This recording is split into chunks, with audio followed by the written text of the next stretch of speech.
这样，现在这个图像上现在这个不用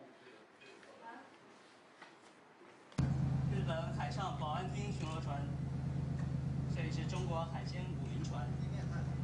钓鱼岛及其附属岛屿，自古以来就是中国的固有领土。中国对此拥有充分的历史和法律依据。渔船的行为已经侵犯了中华人民共和国的主权及主权权利。乙方对钓鱼岛及其附属岛屿采取的任何单方面措施都是非法的、无效的，请乙船立即停止侵权活动，否则你将承担由此产生的一切后果。